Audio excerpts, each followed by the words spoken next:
12일 목요일입니다. 오늘 함께 나눌 말씀은 레위기 11장 1절로 11절까지 말씀이 되겠습니다. 제가 봉독합니다. 여호와께서 모세와 아론에게 말씀하여 이르시되 이스라엘 자손에게 말하여 이르라.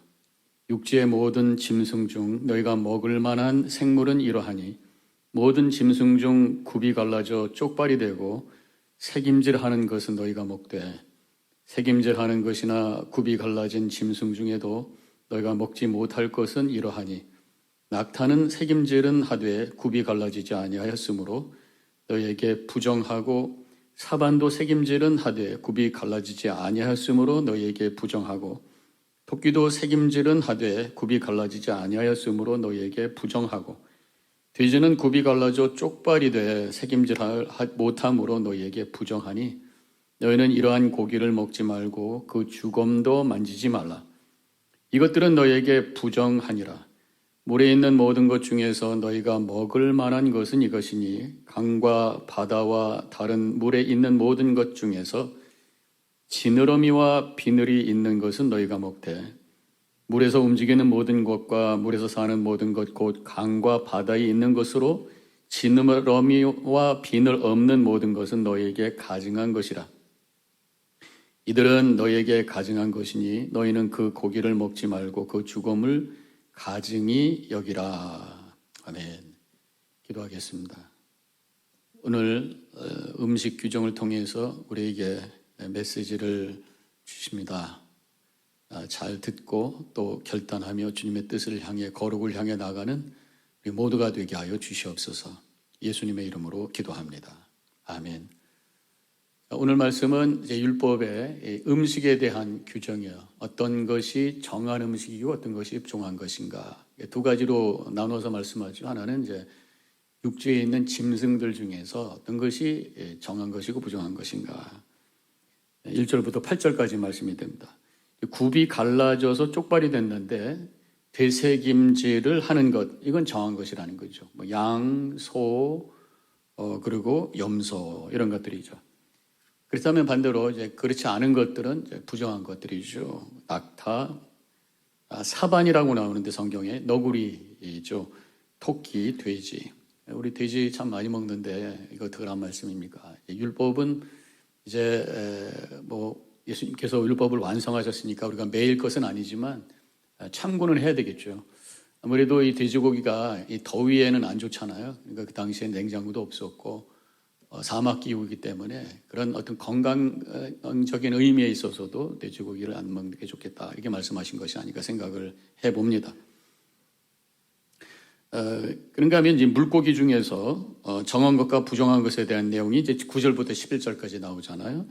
이 지느러미와 비늘이 있는 것을 먹어라. 그러니까 우리가 주로 먹는 생선들, 물고기 생선들, 조기라든가 고등어라든가 뭐 명태 뭐 이런 것들은 지느러미가 있고 비늘이 있으니까 모두 좋은 거라 정한 것이라고 할 수 있겠고요.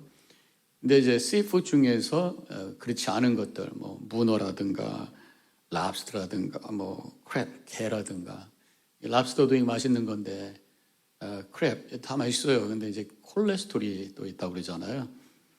그리고 바닥에서 죽은 고기를 먹는 거다. 이제 그런 면에서 이제 부정한 그런 물고기로 말씀하고 있는 것이라고 생각합니다.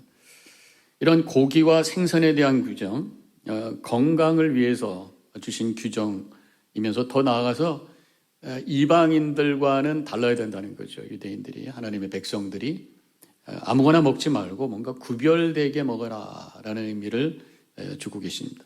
구별된 삶을 사는 것, 이것이 바로 거룩이라고 하는 것입니다. 그렇다면 이제 이 음식 규정이 영적으로 우리에게 어떤 의미가 있는가? 무엇보다도 이렇게 구별해서 먹으라고 명령하시는 분이 하나님이시에요. 하나님은 구별하기를 원하신다. 구별의 다른 뜻은 뭡니까? 거룩이라는 거죠. 하나님은 거룩하신 분이다. 레위기 11장 오늘 말씀의 그 뒷부분에 가보면 45절에서 나는 너희의 하나님이 되려고 너희를 애굽 땅에서 인도하여 낸 여호와라. 내가 거룩하니 너희도 거룩할지어다. 하나님이 거룩하시기 때문에 그 하나님을 닮아서 우리도 거룩하라. 말씀을 하고 계십니다. 그래서 우리의 거룩의 근거는 하나님께 있다고 하는 것입니다. 우리의 거룩함은 하나님의 거룩함을 닮아가는 것이라는 거예요. 내가 스스로 이것이 정한 것이다, 부정한 것이다, 내가 판단하는 것이 아니라 하나님께서 정해주신 것을 따라가는 것이에요. 그래서 이 거룩의 출발은 먼저 하나님을 바라보는 것에서, 하나님과의 그 관계에서 시작이 된다고 하는 것을 알 수가 있어요. 하나님을 바라본다고 하는 게 뭐예요? 먼저 십자가를 바라봐야죠. 십자가를 믿고 예수님께서 십자가의 대속의 죽음을 당하셨다고 하는 것을 마음으로 믿고 입으로 시인했을 때 하나님과의 그 관계가 시작이 되잖아요. 죄의 문제가 해결이 되면서 먼저 십자가를 바라보는, 그래서 구원의 은혜와 확신을 가지고 감사로 살아가는, 이게 이미 거룩한 삶의 출발이라고 하는 것입니다. 그러면서 하나님을 바라본다고 하는 것은 우리가 하나님께 은혜를 구하는 삶을 살잖아요. 하나님께 나의 모든 것을 아뢰고 주님과 영적으로 교통하고 교제하고, 그러면서 교제를 통해서 하나님을 닮아가는 거란 말이에요. 믿음이 성장해 가는 것을 의미하는 것입니다.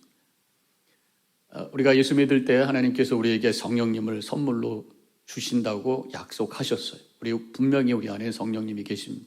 성령께서 역사하셔서, 즉 성령 충만할 때에 그때 우리 속에서 일어나는 게 뭐냐? 거룩을 향한 성숙의 역사가 일어난다고 하는 것입니다. 내가 원하는 것을 쫓던 그런 믿음에서 내가 하나님을 향해서 무엇을 할 것인가, 무엇을 드릴 것인가, 이렇게 바뀌기 시작하는 거죠. 성숙하다, 철든다라고 하는 건 뭐겠어요? 내가 무엇을 얻을까? 어린아이들은 부모에게 달라고 그러죠. 애들이 성숙하게 되면 부모에게 내가 무엇을 해드릴까? 아빠 생일에, 엄마 생일에 뭘 사드릴까? 연초가 됐으니까 어떤 것을 해드릴까? 이게 벌써 성숙한 모습이잖아요. 성령께서 역사하실 때 마찬가지로 우리를 성숙하게, 그 성숙은 바로 거룩이라고 하는 것이에요. 그래서 이 거룩함이라고 하는 것이 이게 마음과 어떤 자세에서만 시작이 되는 것이 아니라, 이루어지는 것이 아니라, 오늘 본문을 통해서 깨닫는 것은 구체적인 우리의 삶 속에서 이루어지기를 원하신다고 하는 것입니다. 오늘은 이제 먹는 음식 가지고 말씀하시는 건데, 우리는 하나님을 바라보면서 믿음의 여정을 하나님과의 관계 속에서 시작하면서 더 나아가서 하나님의 마음과 성품을 닮아가고, 더 나아가서 우리의 삶 속에 정한 것과 부정한 것을 구별해내면서 살아가는 것, 이것이 거룩하다고. 출발은 하나님과의 관계, 하나님을 바라보라라고 하는 것입니다. 그래서 결국은 이 거룩이라고 하는 것은 자기 통제와 절제를 잘 하는 것이라 말할 수가 있어요. 뭐가 정한 것이고 부정한 것을 깨달아서 정한 것을 취하고 부정한 것을 거절할 수 있는, 뭔가 내 삶을 통제하고 조절하고 절제할 수 있는 것, 이게 거룩이라고 하는 것입니다. 우리가 특별히 오늘 말씀은 음식인데, 음식을 통제하는 게 쉽지가 않죠. 주로 사람이 이 식탐이라는 게 있어서 먹는 것을 보면 자꾸만 먹고 싶어 하는 것입니다. 음식을 조절해야 된다고 생각을 하는데, 우리가 외식에 나간다든가 식사로, 또 이제 결혼식에 피로연에 갔을 때 보면은 처음에 칵테일 파리 같은 거요. 그 다음에 메인 디쉬 하러 이제 안으로 들어가고, 또 디저트가 이 엄청나게 먹잖아요. 엄청나게 먹. 나중에 후회하지만. 어쨌든 음식을 보면 사람이 식탐이라는 게 발동을 해서 조절하기가 참 힘들어요. 그래서 음식 앞에서 절제하는 것이 보통 의지로 되는 것이 아니라는 것입니다. 음식뿐만 아니라 세상에 많은 것들이 우리를 유혹합니다. 그래서 요한일서 2장 16절에 보면은 세상에 있는 것이, 모든 것이 육신의 정욕과 안목의 정욕과 이생의 자랑이니, 이렇게 시작하고 있는데, 여기서 특별히 안목의 정욕, 눈으로 우리가 견물생심 보면서 그것을 거기에 유혹에 빠지게 된다고 하는 것입니다. 음식을 보면 조절이 안 돼요. 또 백화점에 가면 쇼핑이 조절이 안 되는 분들이 있어요. 또 요즘에는 눈으로 보는 스크린, 유튜브 보면은 정신없이 빠져들어가다가 시간 막 흘러가죠. 통제가 안 돼요. 그런데 거룩은 이런 것들을 통제할 수 있는 능력을 가진 것이라고 말할 수가 있는 것입니다. 되는 대로 살아가는 것이 아니라 정한 것과 부정한 것을 구별하는 것, 해야 될 것과 하지 말아야 될 것을 구별하는 것, 그래서 정한 것을 취하고 해야 될 것을 하면서 그 밖의 모든 것들을 거절할 수 있는 이 통제력, 이게 바로 거룩이라고 하는 것입니다. 거룩은 하나님에 대한 순종으로부터 이것이 되어지는 것입니다. 하나님께서 무엇을 먹을까, 무엇을 먹지 말아야 될 것을 정해 주셨어요. 이것이 오늘 말씀이잖아요. 내가 판단해서 하는 것이 아니라 하나님이 주신 말씀에 응답하면서 순종할 때에 그때 거룩이 이루어진다고 하는 것입니다. 그래서 성도는 세상을 눈으로 바라보는 사람이 아니라 성도는 세상을 귀로 바라보는 사람이다. 제가 한번 그렇게 말을 만들어 봤어요. 이게 무슨 말씀이냐면 내가 보이는 대로 보는 것이 아니라 하나님의 말씀을 통해서 그 말씀의 능력을 경험하면서 말씀의 하나님의 뜻을 깨달으면서 그리고 세상을 바라볼 때에 참 가치를 발견하게 되고 그리고 통제할 수 있게 되고 죄와 악을 구별해낼 수 있게 되고 더러운 것을 구별해낼 수 있게 된다고 하는 것입니다. 사람이 듣는 것에 따라서 보는 것이 바뀔 수가 있어요. 예를 들어서 미술 전시관에 갔는데, 갤러리에 갔는데 유명한 화가의 그림이지만 잘 모르면 어떤 분은 아이 나보다도 못 그리네, 나도 이거보다는 잘 그리겠다, 이런 말씀하시는 분이 있단 말이에요. 그 미술 작품의 가치와 의미를 몰라서. 그런데 해설자가 와가지고, 가이드가 와가지고 이게 이렇게 이런 겁니다. 그러면 갑자기 더 아름다워 보이고 가치 있어 보이고 들어서 제대로 보게 된다, 이 말씀이에요. 그런가 하면 내가 어떤 사람을 만나기 전에 누군가에 의해서 그 사람에 대한 인포메이션을 받아서 어떤 인포메이션을 받느냐에 따라서 그 사람이 다르게 보인단 말이에요. 당신이 만나는 그 사람 조심해, 도둑놈이야, 도둑놈, 사기치는 사람이야. 그러면 그 사람 말하는 게 다 거짓말처럼 보일 수 있단 말이에요. 그 사람 참 착한 사람이야. 그러면 그 사람이 괜히 신뢰감이 가기 시작하고, 어떤 말을 내가 들었느냐에 따라서 그 사람을 보는 눈이 달라진다는 거예요. 제가 몇 군데 이제 교회를 파송받아서 심부하게 될 때 어떤 교회 가면은 꼭 먼저 목사님 만나십시다 식사하면서 본인이 교인들에 대해서 브리핑을 하시는 분이 있어요. 어떤 장로님은 이렇고 어떤 권사님은 이렇고, 그런 사명이 있는 분이 있더라고요.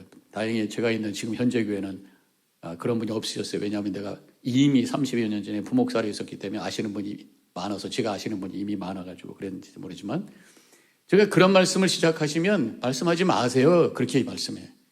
그런 말씀을 내가 들으면 그것이 나에게 선입견이 돼가지고 그분을 제대로 보지는 못해요. 그래서 우리가 무슨 말을 듣느냐가 굉장히 중요하다고 하는 것입니다. 우리가 살고 있는 세상에 많은 정보들이 있고 많은 메시지가 있어요. 뭘 듣느냐에 따라서 우리가 세상을 보는 눈이 달라져요. 세상에서 막 떠달리는 그런 말들, 거짓 정보도 많고 또 사탄 마귀의 유혹도 많고 광명한 천사로 나타나서 달콤한 말로 우리의 생각과 마음을, 보는 눈을 바꿔버린단 말이죠. 우리는 하나님의 말씀, 진리의 말씀을 들어야 될 줄로 믿습니다. 그 말씀이 들려져서 세상을 바라볼 때 무엇이 옳은 것이고 틀린 것이고, 무엇이 정한 것이고 더러운 것이고, 무엇을 내가 해야 될 것이고 말아야 될 것인가를 알고 판단하고 그것이 어떤 가치가 있는지를 바라보면서 우리가 바르게 선택하고 결정하면서 살게 되는 줄로 믿습니다. 성경을 우리가 글로만 읽을 것이 아니라 살아계신 하나님의 말씀으로 들어야 되는 것이, 읽는 것하고 듣는 것하고 다르죠. 들을 때 뭔가 책으로 읽는 것보다 누군가가 직접 와서 강연해 주면 훨씬 그것이 더 느껴져요. 그 사람의 생각과 그 사람의 감정까지 느껴진단 말이죠.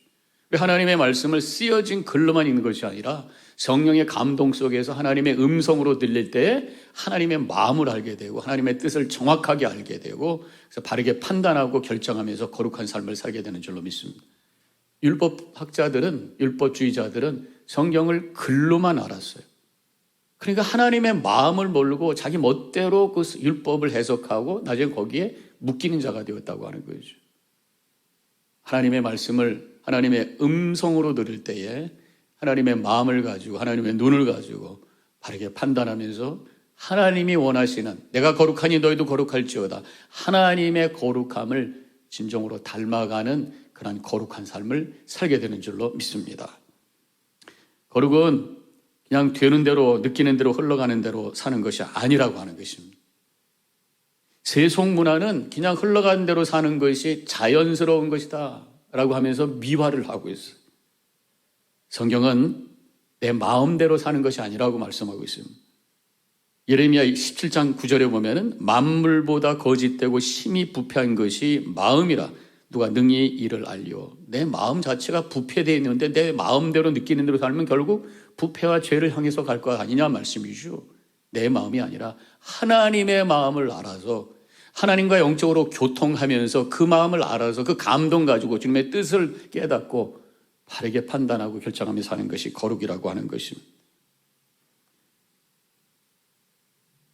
진정한 거룩은 그렇기 때문에 하나님을 바라보는 것으로부터 시작합니다. 십자가를 바라보고 구원의 확신을 가지고 은혜를 감사하고 하나님을 바라보며 깊은 기도 속에서 주님 만나며 교제하면서 말씀이 음성으로 들려지고 하나님의 마음을 깨닫게 되고 그래서 그 마음과 그 생각을 가지고 세상을 바라보며 살아갈 때에 하나님의 은혜를 발견하며 감사하고 죄된 것을 구별해내며 거절하고 바른 것을 찾아 결단하며 살아가는 거룩한 삶을 살게 될 줄로 믿습니다. 그렇게 살아가는 우리 모든 성도님들 되시기를 간절히 축원합니다. 기도하겠습니다. 좋으신 하나님 감사합니다. 무엇이 거룩인가를 다시 한번 생각하게 해주심을 감사합니다.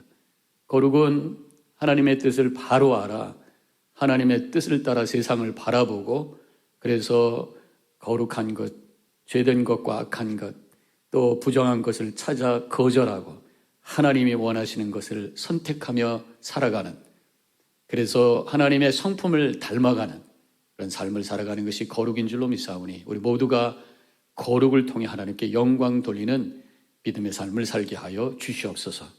예수님의 이름으로 기도합니다. 아멘.